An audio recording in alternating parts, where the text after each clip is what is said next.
Les marchés avec Bing.fr, la banque de tous les investisseurs. En bourse, actions, dérivés, fonds d'investissement. Et en ce moment sur Bing.fr, 0 € de frais de courtage sur vos ordres de bourse et Pro Real Time offert jusqu'à la fin de l'année. Ouvrez votre compte sur Bing.fr, voir conditions sur le site.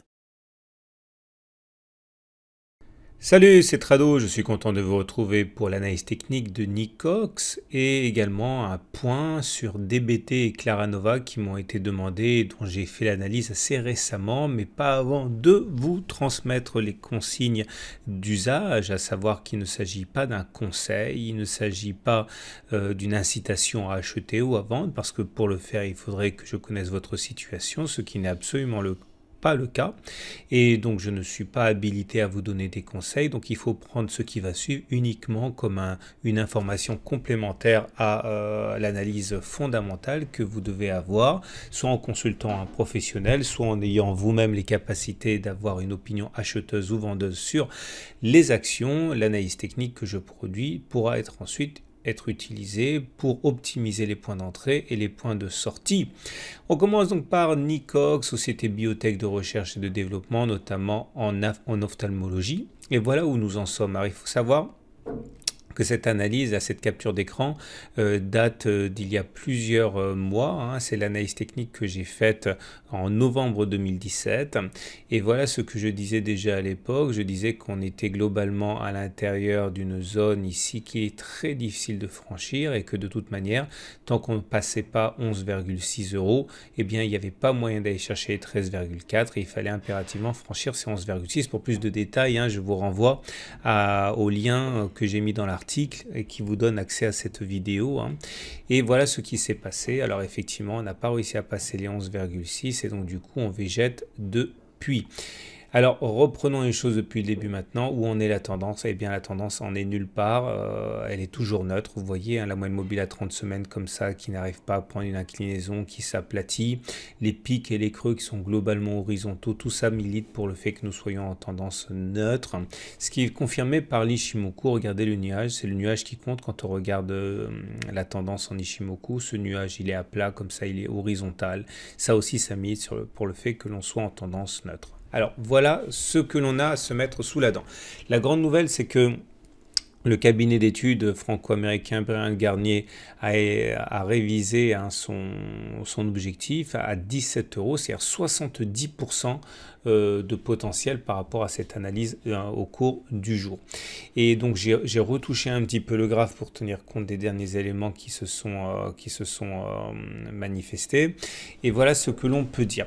On va retenir plusieurs choses. Tout d'abord, si vous découvrez l'analyse technique, il faut savoir ce que c'est qu'un support, une résistance. Une résistance, c'est les 13,5. Vous voyez, comme on n'arrive pas à franchir les 13,5, ça s'appelle une résistance.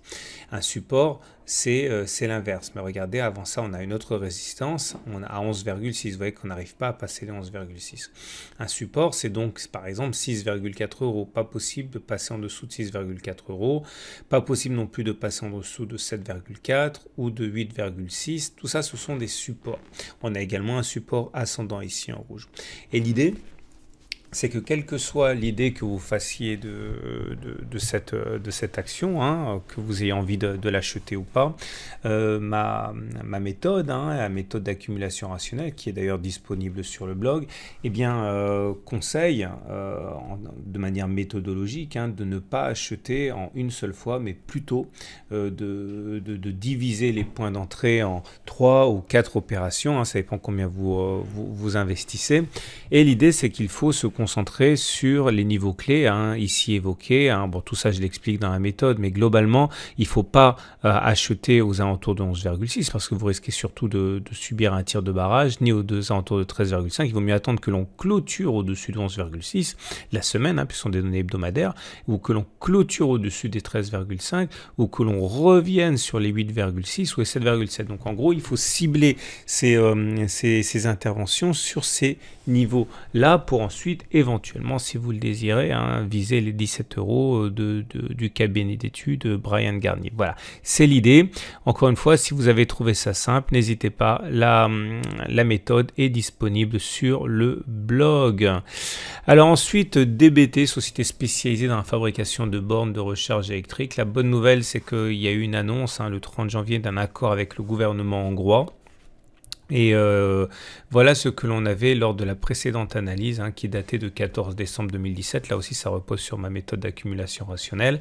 Et l'idée, c'est que j'expliquais que voilà, on était en sandwich entre 3,6 et 6,2, que si on passait 4,2, ça ouvrait les voies à 4,9. Par contre, il ne fallait pas casser les 3,6.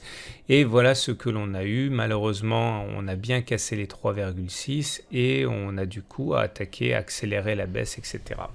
Alors, là aussi, la tendance elle note, vous le voyez bien, la moyenne mobile à 30 semaines est complètement plate. Et voilà ce que je vous propose. Donc j'ai un peu modifié le graphe au regard des dernières évolutions. Là, vous retrouvez vos supports et vos résistances. La résistance, elle est à 4,9 ici. On a une autre résistance à 4,4 €.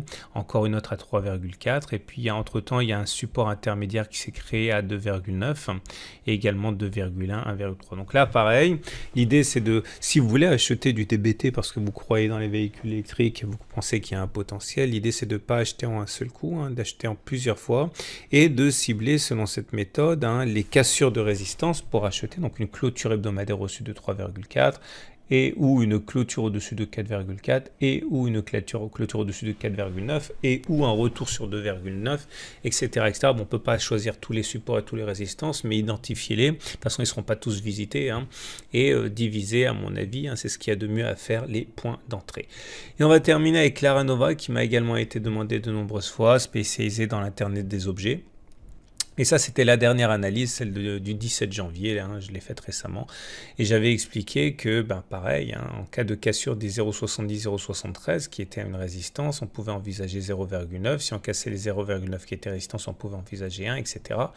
Et force est de constater que les choses sont allées très très vite, puisque non seulement on a cassé la zone des 0,70, 73, mais on a accéléré le mouvement donc vers les 0,9. Les 0,9 ayant lâché, on est allé chercher les 1. Et ça, j'avais pas eu le temps d'en parler il y a 2 semaines, les choses sont allées très très vite.